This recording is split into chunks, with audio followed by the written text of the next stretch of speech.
filosofía y ciencia política en el pensamiento de José Martí, claves para la comprensión de su proyecto emancipador.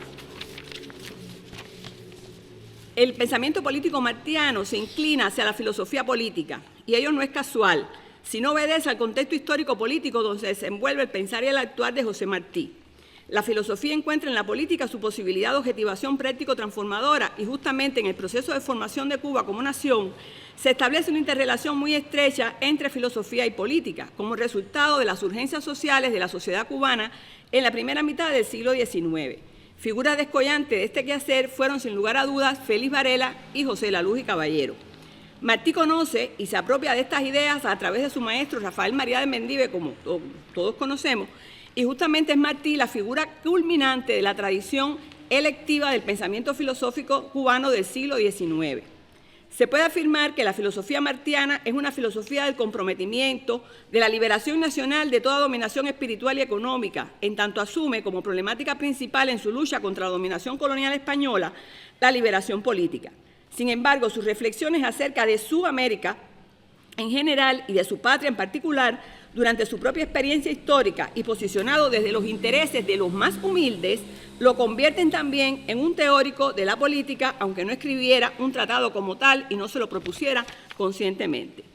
De igual manera, el estudio concienzudo de toda su obra escrita permite develar el empleo de métodos como la observación directa, sistemática y a fondo, la comparación entre concepciones políticas y sistemas políticos, los cuales son considerados actualmente como métodos propios de la ciencia política. Pero se debe acotar que le es característico la utilización, como ha señalado la doctora Isabel Monal, de un método de análisis histórico-político cuyos pilares se asientan en partir del análisis de situaciones vivas y reales. El político debe seguir con mirada vigilante el palpitar de la vida social diaria, no dejar cabida al subjetivismo en el conocimiento político y social. La utilización de este último, es decir, de este método histórico-político, le permite analizar los fenómenos sociales y políticos de su época como totalidad, criticando en tal sentido al positivismo por no tener en cuenta lo que él denomina como fuerzas morales. Precisamente, en la presente ponencia se reflexiona acerca de cómo el proyecto emancipador de José Martí es resultado de meditaciones filosóficas y la utilización de métodos de análisis propios de la ciencia política revelados en su pensamiento revolucionario. Y aquí yo trato de algunos aspectos de su concepción, primero su concepción de la política como un elemento más general, y después hago referencia a su proyecto emancipador y su concepción de república. El pensamiento político de José Martí se enmarca en una profunda concepción cultural si se concibe la cultura como proceso y resultado de la actividad humana. Precisamente Martí concibe la política como punto de partida de todo intento de transformación revolucionaria de la sociedad en su amplio sentido cultural. Y puede afirmarse que en la concepción martiana la política es a la vez actividad práctica, arte y ciencia. Precisamente para Martí, la política, como toda actividad humana, está regida por intereses, y aunque rara vez las virtudes marchan al lado de los mismos, es decir, al lado de los intereses, solo será útil y durable la política virtuosa, es decir, la que se basa en la honradez. De ahí que se deriva, en la comprensión martiana, que la política es sacerdocio, es decir, como compromiso, juramento, pero también, se hizo la luz,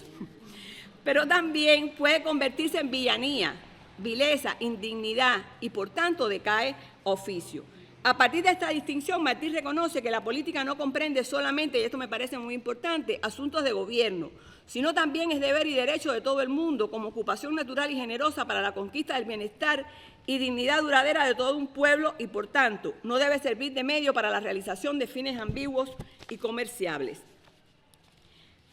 Para el Héroe Nacional de Cuba, el Héroe Nacional de Cuba propone justamente en el último tercio del siglo XIX una política emancipadora cuyos fines son la independencia nacional, la igualdad, la justicia social, democracia efectiva, libertades individuales y colectivas, dignidad humana y defensa de los derechos humanos. En esta concepción, en mi opinión, se pone de manifiesto los dos aspectos de toda actividad política identificados por el filósofo marxista Adolfo Sánchez Vázquez, cuando refiere que esos dos aspectos, uno es el aspecto ideológico valorativo de la política constituida por los fines que se tienen por valiosos y el práctico instrumental relacionado con el poder, el cual a su vez tiene dos dimensiones, como objetivo, es decir, qué se espera alcanzar para conservarlo, reformarlo o transformarlo, y como medio para realizar desde él y con él las metas que se tienen por valiosas. Se trata entonces de una dialéctica entre fines y medios, pero para Martí el medio fundamental para realizar sus fines es el progreso sociocultural del hombre.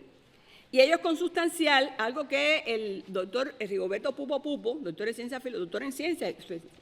filósofo cubano, a lo que él denomina una axiología de la acción que propugna Martí. Incluso plantea que Martí funda un paradigma sociocultural humanista de emancipación humana y redención social cuyo despliegue está mediado por un sustrato sociocultural humanista y donde los valores políticos y morales se imbrican de tal manera que es muy difícil de separarlos. Por lo tanto, Martí establece una estrecha relación entre cultura, ética y política y precisamente, al decir de Armando Hart, se puede considerar como el aporte más original del héroe nacional de Cuba a la historia de las ideas, su cultura de hacer política regida por principios éticos, la cual el propio Hart resume como en el principio de superar radicalmente el divide y vencerás de la tradición conservadora, reaccionaria y establece el postulado de unir para vencer. Precisamente el conocimiento, porque Martí parte del conocimiento de los factores diversos y opuestos que hay en cada lugar, es decir, la autoctonía de los procesos, la necesidad de tener en cuenta las condiciones concretas del lugar donde se desarrollan los hechos y para lo cual se establece entonces una estrategia de transformación y precisamente el conocimiento de los factores diversos y opuestos presentes en Cuba, de las fuerzas políticas con que es posible contar para dar solución a la problemática principal identificada en su política contra la dominación española, es decir, la liberación política, permite a Martí diseñar su estrategia revolucionaria, pero justamente al delinear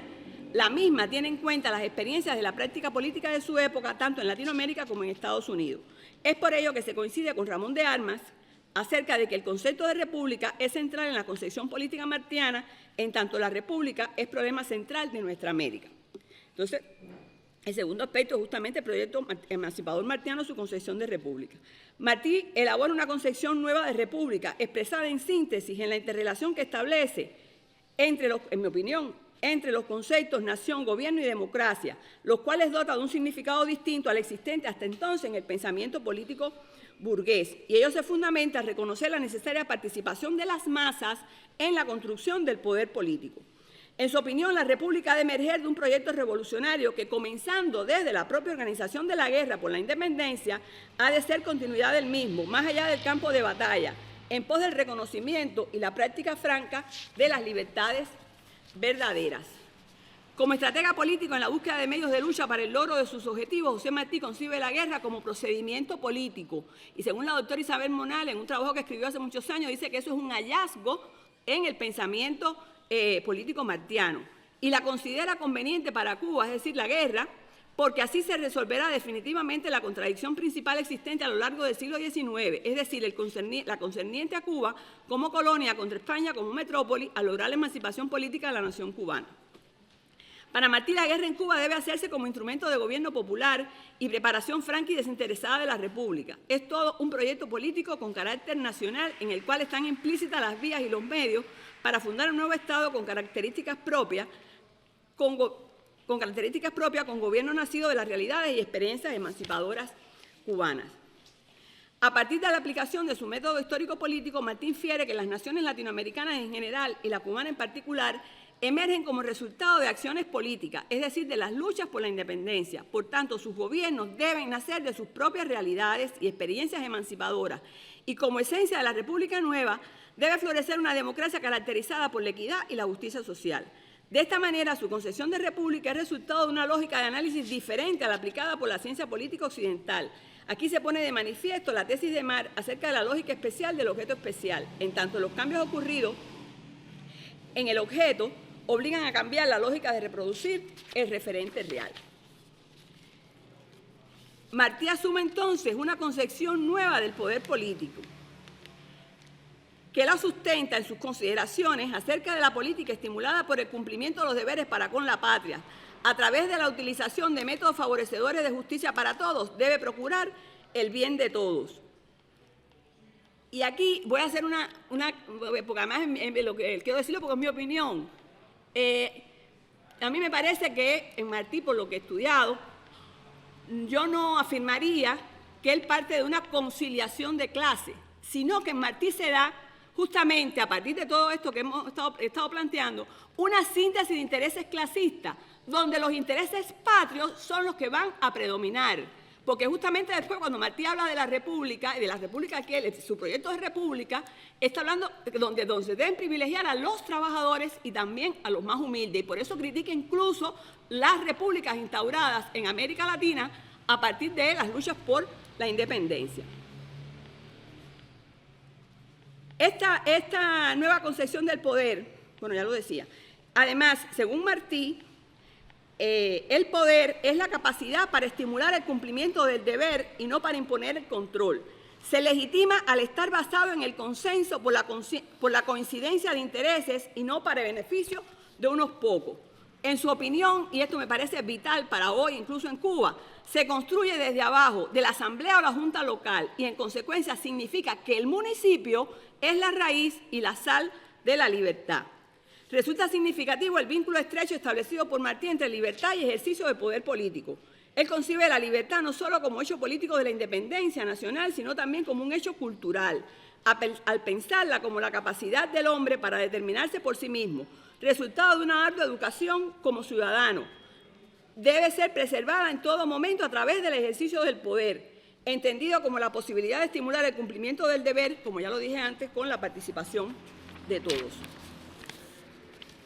Martí conceptúa el gobierno como un encargo popular, en tanto debe ejercerse para satisfacer las necesidades del pueblo, consultar su voluntad, seguir sus aspiraciones, escuchar su voz y no volver nunca el poder recibido contra él, ya que el pueblo es su único dueño. En su criterio, el ejercicio del gobierno, por ser una labor compleja y sutil, requiere el cultivo de la ciencia, pero también requiere el cultivo de virtudes tales como la capacidad de previsión, de creación, sentimiento de humanidad, la dignidad y la honradez a partir de la justicia sabia y generosa.